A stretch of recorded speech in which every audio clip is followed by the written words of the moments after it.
The champagne tasted like piss. But then again, everything at Halverson Tech's annual gala had that same bitter aftertaste these days. I stood at the marble bar, watching 200 of Austin's finest tech executives pretend to give a damn about quarterly projections while secretly calculating whose wife they'd rather sleep with. Mine, apparently, was the popular choice. Jason Fairburn. The voice behind me carried that particular blend of arrogance and whiskey that could only belong to one man, Richard Dick Halverson, CEO and professional piece of shit. Enjoying the party? Yeah? I turned around, already knowing what I'd see. Dick in his $1,000 tux, silver hair slicked back like some Wall Street villain from a bad movie. And there, hanging on his arm like a designer accessory, was my wife Laura. She looked stunning, I had to admit. The red dress hugged every curve, her blonde hair cascaded perfectly over her shoulders, and her smile could have powered the downtown skyline. Too bad that smile hadn't been directed at me in about 6 months. Oh, you know me, Dick. I live for corporate events. I took another sip of the overpriced champagne.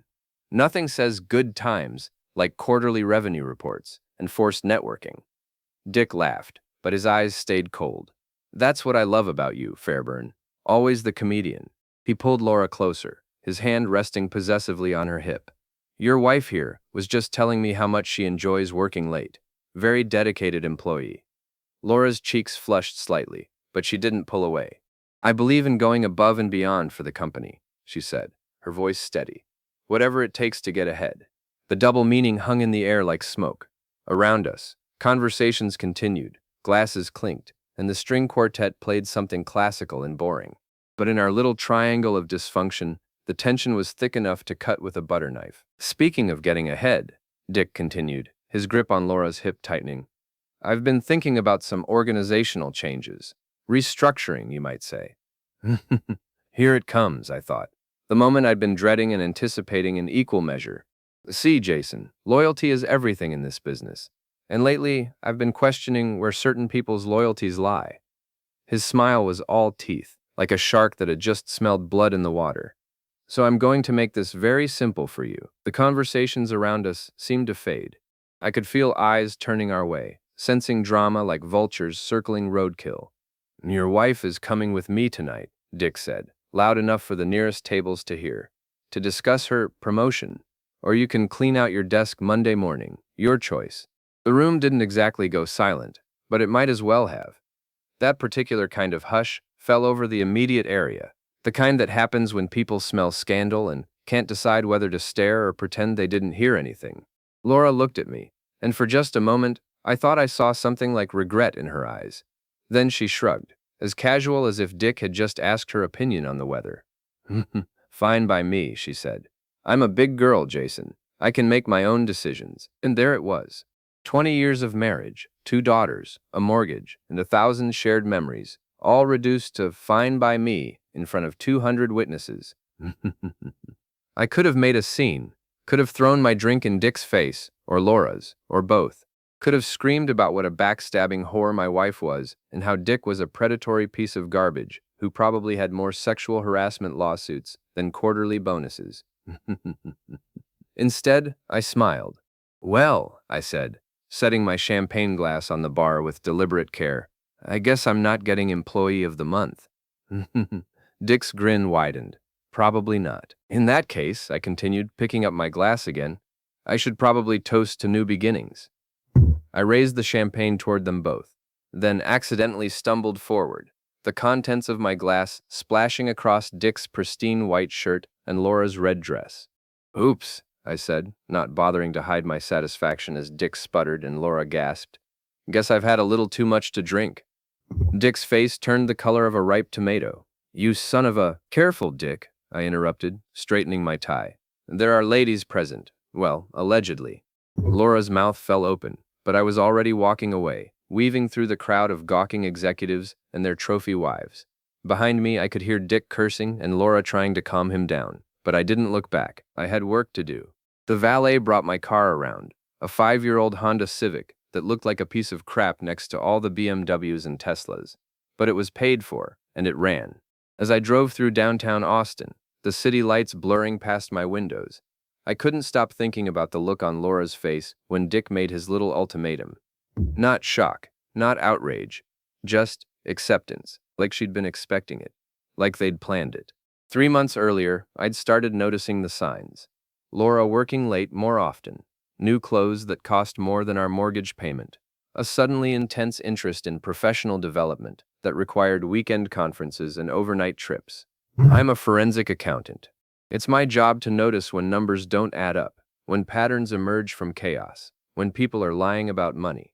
And my wife, God bless her ambitious little heart, was lying her ass off. The first clue was her phone.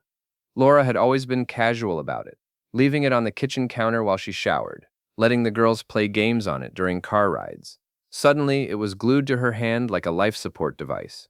She took it to the bathroom, slept with it under her pillow, and got genuinely angry when I asked to use it to call for pizza delivery.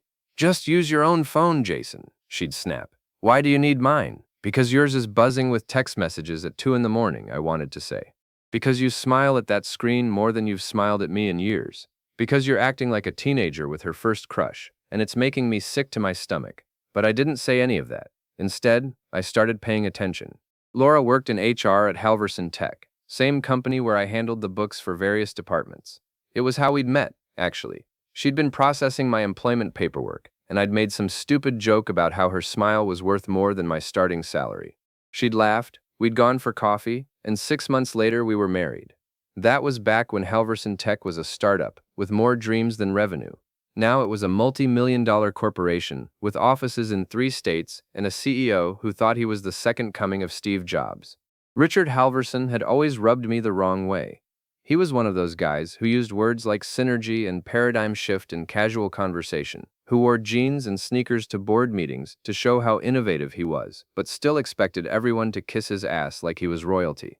He was also married to a woman 20 years younger than him, drove a different luxury car every month, and had a reputation for mentoring attractive female employees. So when I started noticing Laura's behavior changes, Dick was the obvious suspect. The second clue was money. Our joint checking account showed regular cash withdrawals that Laura couldn't or wouldn't explain. When I asked about the missing $300, she'd get defensive and start talking about personal expenses and a woman's right to privacy. 300 here, 500 there. It added up fast. The third clue was the board of directors meeting I wasn't supposed to know about. I was working late one Thursday, trying to reconcile some discrepancies in the quarterly reports, when I overheard Chairman Williams on a phone call in the conference room next to my office. "We need someone inside," he was saying. "Someone who knows the systems, who can trace the money without raising suspicions." I pressed my ear to the thin wall, my pulse quickening. "Halverson doesn't know we're investigating. If he's skimming profits like we suspect, we need proof before we move against him. Real proof, not just suspicions and rumors." There was a long pause. "What about Fairburn, the forensic accountant? He's clean, been with us for 5 years, and he knows where all the bodies are buried, financially speaking." Another pause. "No, I don't think Halverson suspects anything. As far as he knows, Fairburn is just another number cruncher. Perfect cover for an internal investigation." And my heart was hammering so hard, I was sure they could hear it through the wall. The board wanted me to investigate Dick Halverson for embezzlement, and my wife was sleeping with the target. The next morning, Chairman Williams called me into his office. He was old-school corporate, the kind of guy who still wore 3-piece suits and kept a crystal decanter of whiskey on his desk for special occasions. "Jason," he said, gesturing for me to sit down, "I have a proposition for you." He laid it out simply. The board had reason to believe Dick was siphoning money from the company through various shell accounts and fake vendor payments. They needed someone with access to the financial systems to investigate quietly, gather evidence, and report back. I asked, though I already knew the answer. "Because you're invisible," Williams said bluntly. "Halverson sees you as just another employee, not a threat. You can dig around in the numbers without raising red flags."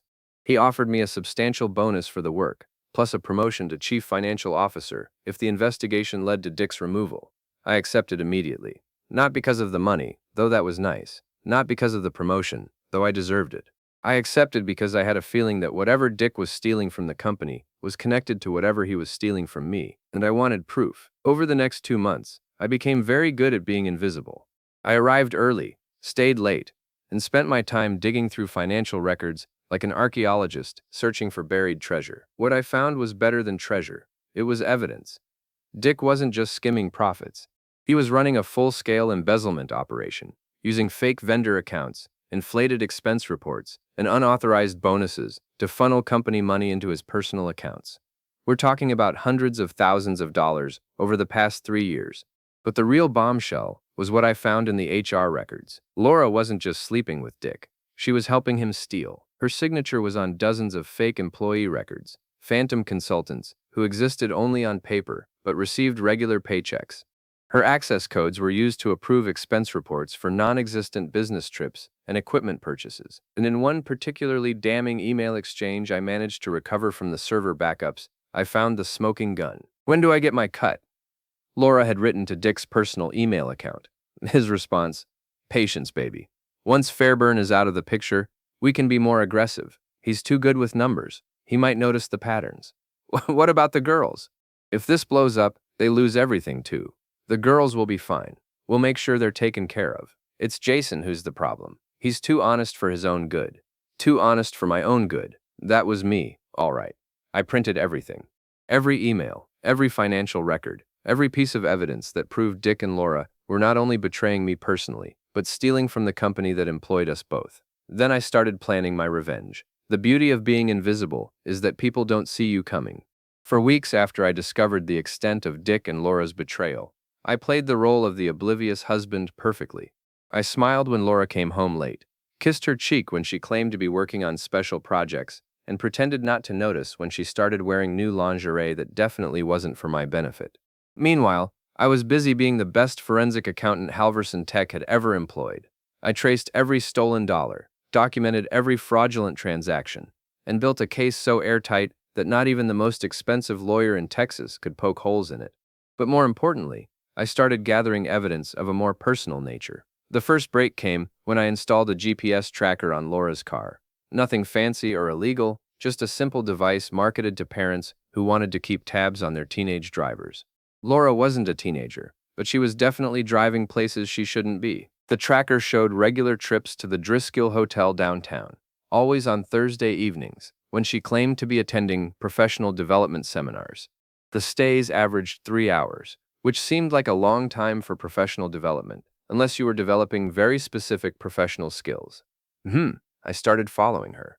The first time I sat in the Driscoll's parking garage, watching Laura and Dick walk into the hotel together, I felt something inside me break.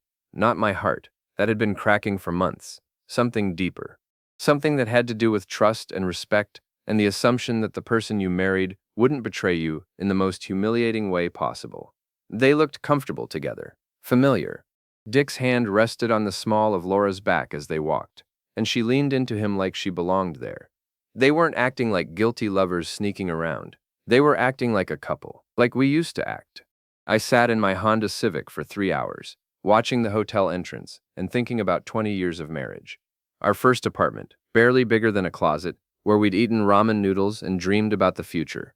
The day Beth was born, when Laura cried happy tears and told me I was going to be an amazing father. Janie's first steps, taken while Laura was at work and I was home with the flu, and how excited she'd been when I called to tell her. All of it felt like lies now. When they finally emerged from the hotel, Laura's hair was messed up and Dick's tie was crooked. They stood by the valet stand for a few minutes, talking quietly, and then Dick kissed her. Not a quick peck on the cheek, but a real kiss, the kind that said, "I love you," instead of "see you at the office." I took pictures. The second break came when I gained access to Laura's personal email account. This required some creativity and a complete abandonment of any moral high ground I might have claimed. But desperate times call for desperate measures. Laura used the same password for everything. Our wedding anniversary followed by Beth's birth year. It had always driven me crazy from a security standpoint, but I'd never imagined I'd be grateful for her poor password hygiene. Her personal email was a treasure trove of evidence. Not just the affair, but the financial crimes, the planning, the casual cruelty with which she discussed our marriage and our children. "Jason's been suspicious lately," she'd written to Dick 3 weeks earlier. "He keeps asking about my schedule and where I've been. We might need to be more careful." Dick's response. "Or we might need to accelerate our timeline. The sooner he's out of the picture, the better." What do you mean, out of the picture? I mean fired, divorced, and discredited. I'm working on it. There were dozens of emails like this. Casual discussions of my professional and personal destruction. They talked about me like I was a problem to be solved, an obstacle to be removed. But the worst email was the one where Laura talked about our daughters. Beth asked me why Daddy seems sad all the time, she'd written. I told her he's just stressed about work. She's 12. She doesn't need to know her father's a failure. A failure? That's how my wife described me to her lover. I printed every email, saved every attachment, and added them to my growing file of evidence. Then I started phase 2 of my plan. Dick drove a Tesla Model S, midnight black with custom rims that probably cost more than most people's cars. He was obsessively proud of that car, washing it every weekend and parking it in the farthest corner of every parking lot to avoid door dings, which made it the perfect target. I didn't do anything dramatic, no keying the paint or smashing windows. Instead, I went with subtle sabotage that would drive him crazy without being obviously criminal. A small nail under the rear tire, positioned so it would cause a slow leak. Sugar in the gas tank was a myth, but a potato in the exhaust pipe would cause all kinds of engine problems. And my personal favorite, a small amount of liquid fish fertilizer poured into the air conditioning intake, which would make the car smell like a dumpster behind a seafood restaurant every time he turned on the AC. I watched from my office window as Dick discovered the flat tire after work. He stood there for 10 minutes, staring at his car like it had personally betrayed him, then called a tow truck and spent another hour waiting for roadside assistance. The next day, the smell hit him. I was in the break room getting coffee when I heard him screaming at the maintenance staff about that goddamn smell in his car. He'd taken it to 3 different mechanics and nobody could find the source. The smell was getting worse and it was starting to affect his image. "I can't drive clients around in a car that smells like rotting fish," he yelled at his assistant. "Fix it." But they couldn't fix it because they couldn't find it. And every day the smell got a little worse. It was petty, juvenile revenge, but it felt good. For the first time in months, I was doing something instead of just taking it. And I was just getting started. Scott Williams wasn't the sharpest knife in the drawer, but he was sharp enough to know when he was in trouble. I discovered Scott's involvement in the embezzlement scheme while tracing some suspicious HR transactions. He was Dick's right-hand man in the operation, using his position as HR director to create fake employees and authorize fraudulent payments. But Scott had a weakness that Dick didn't. He was a coward, which made him the perfect place to start applying pressure. I found Scott in his office on a Friday afternoon, frantically typing on his computer and looking like a man who'd rather be anywhere else. His office was all glass walls and chrome furniture, the kind of sterile corporate environment that was supposed to convey success, but mostly just felt cold. "Scott," I said, walking in without knocking. "Got a minute?" He looked up, startled, and quickly minimized whatever he'd been working on. "Jason, hey, what's up? I was just working on some personnel reports." "Personnel reports," I repeated, closing the door behind me. "Funny thing about personnel reports, Scott. I've been looking at a lot of them lately." His face went pale. "Oh, why's that?" I sat down across from his desk and pulled out a manila folder thick with printouts. "Well, you know how it is. Numbers are my thing. And lately, some of the numbers haven't been adding up." Scott's eyes fixed on the folder like it was a snake that might bite him. "I'm not sure what you mean. Take this employee, for example." I pulled out a sheet and laid it on his desk. "Marcus Thompson, hired 6 months ago as a consultant. Salary of $8,000 a month. Direct deposit to a bank account in the Cayman Islands." Scott's hands were shaking now. I don't remember every employee we hire. That's the thing, Scott. Marcus Thompson doesn't exist." I pulled out another sheet. "Neither does Jennifer Walsh or David Kim or any of the other 15 consultants you've hired in the past year. But they're all getting paid. Funny how that works." "Nairmals it in day one." "I don't know what you're talking about," Scott stammered, but his voice cracked on the last word. I leaned forward. "Here's what I think happened, Scott. I think Dick came to you with a proposition. Easy money, just a few fake employees here and there. Nobody would notice. And you went along with it because you're weak and greedy, and you thought you were smarter than everyone else." "You can't prove anything," he said, but there was no conviction in his voice. "Actually, I can." I opened the folder wider, showing him the stack of evidence. Bank records, email communications, forged signatures. I've got everything, Scott. Every transaction, every fake employee, every stolen dollar. Scott stared at the papers, his face cycling through various shades of white and green. What do you want? I want you to tell me about Dick and my wife. I don't know anything about. I slammed my hand on the desk, hard enough to make his coffee mug jump. Don't lie to me, Scott.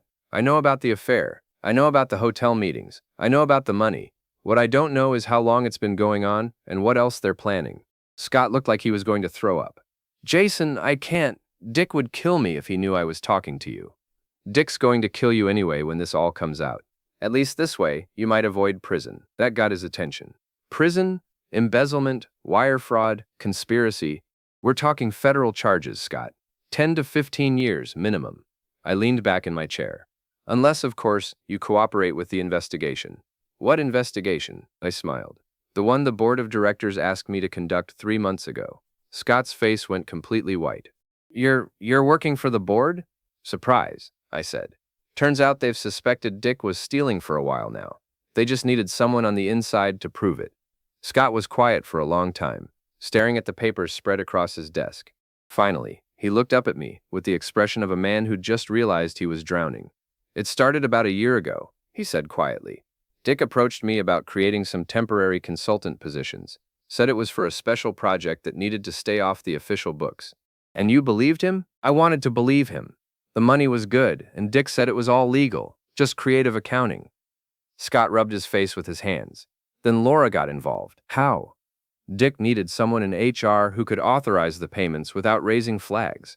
Laura was perfect. She had access to all the systems, and she was already, he trailed off. Already what, Scott? Already sleeping with him, Scott finished miserably. Everyone knew, Jason. I'm sorry, but everyone knew. That hurt more than I'd expected. How long? The affair. About 2 years, but the embezzlement only started a year ago, when they decided to make it more serious. More serious how? Scott looked like he was going to be sick. They talked about getting married, Jason. After you were out of the picture. I felt something cold settle in my stomach. What do you mean, out of the picture? Dick's been planning to fire you for months. He was going to claim you were involved in the embezzlement, that you were the one stealing money. Laura was going to back him up, say she'd noticed discrepancies in your work. The pieces clicked into place. They weren't just stealing money and having an affair. They were planning to frame me for their crimes. But then the board asked you to investigate, Scott continued. And Dick got nervous. He accelerated the timeline. The gala, I said. Scott nodded. He figured if he could humiliate you publicly, get you to quit or do something stupid, it would be easier to pin the blame on you later. Make it look like you were unstable, unreliable. I sat back in my chair, processing this information. Dick and Laura hadn't just betrayed me. They'd planned to destroy me completely, take my job, my reputation, my freedom, and probably my daughters too. There's something else, Scott said quietly. What? Laura's been moving money out of your joint accounts. Small amounts at first, but more recently, she cleaned out the girls' college funds last week. The cold feeling in my stomach turned to ice. She what? Transferred it to an offshore account Dick set up. Said it was for safekeeping, until after the divorce. I stood up slowly, my hands clenched into fists. She stole my daughter's college money. Jason, I'm sorry. I didn't want any part of this. But Dick said. I reached across the desk and grabbed Scott by his tie, yanking him halfway across the glass surface. Papers scattered, his coffee mug crashed to the floor, and his eyes went wide with terror. My daughter's college money, I repeated, my voice deadly quiet. I can help you get it back, Scott gasped. I have the account numbers, the transfer records.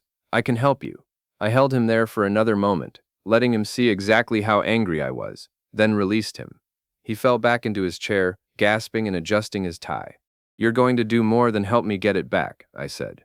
You're going to help me destroy them both. Scott nodded frantically. Whatever you need. Good. I gathered up my papers and headed for the door. And Scott, if you warn Dick about this conversation, I'll make sure the FBI knows you are the mastermind behind the whole operation.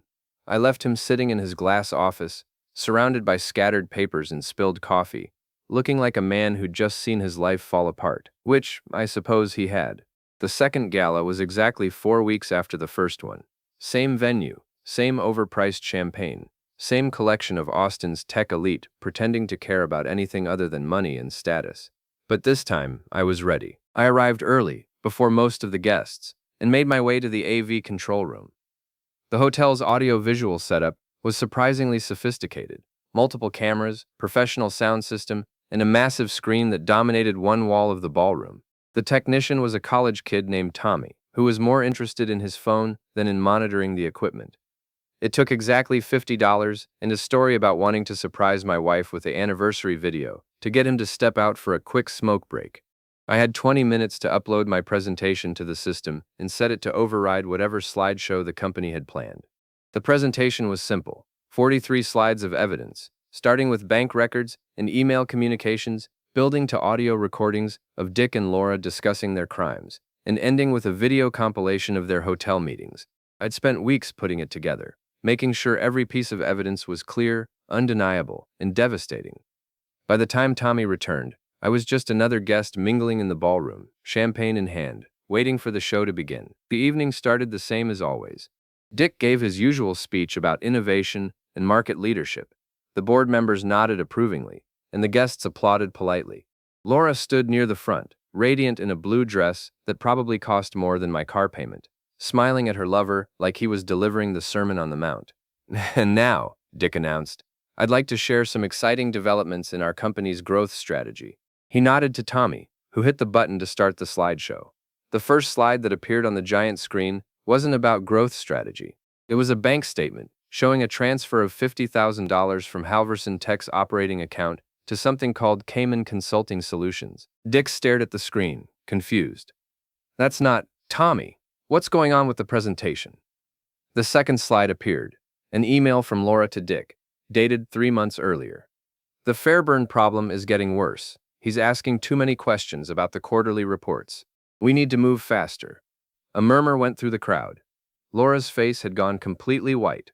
"Turn it off," Dick hissed at Tommy, but the kid was frantically pushing buttons with no effect. The third slide, a photo of Dick and Laura entering the Driscoll Hotel together.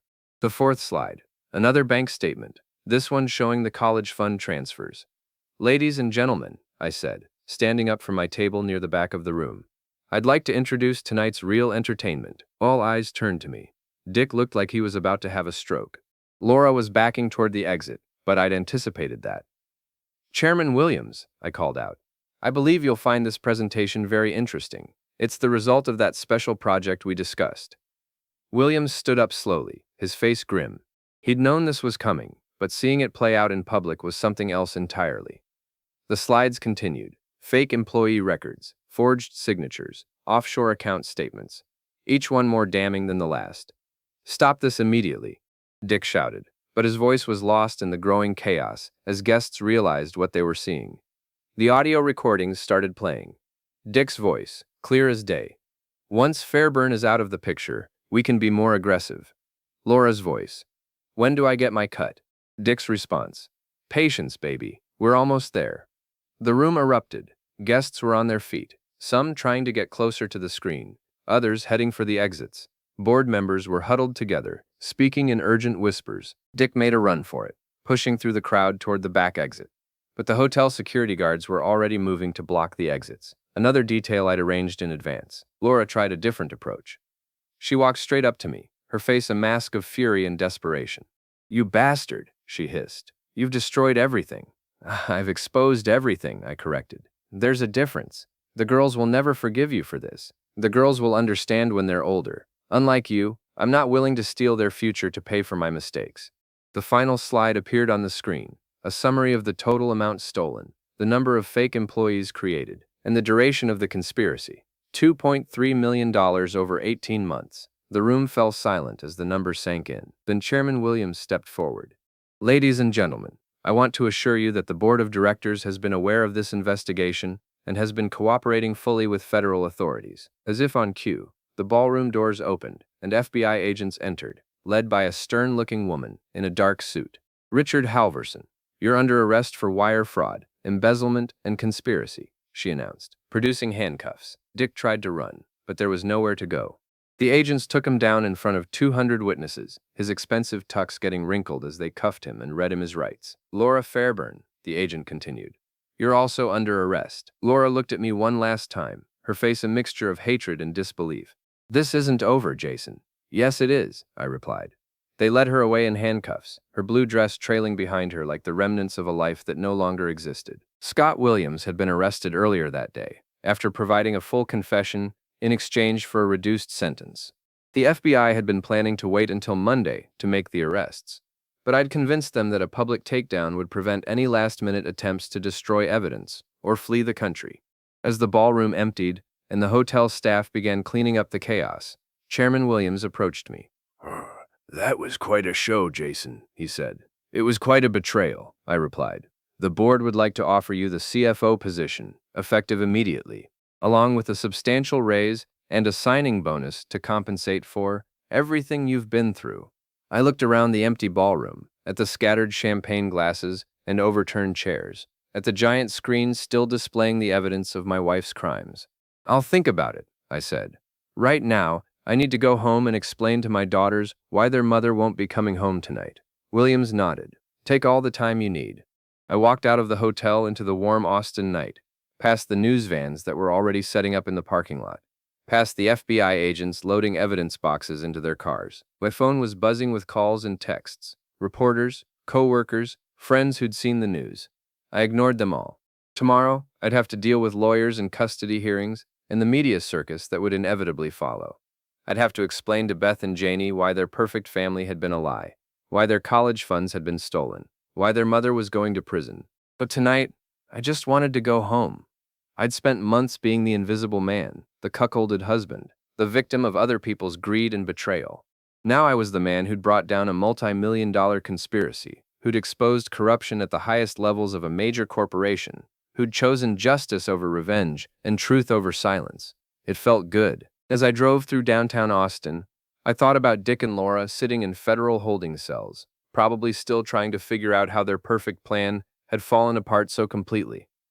They had underestimated me, thought I was just another number cruncher, too honest and too stupid to fight back. They were wrong about the stupid part.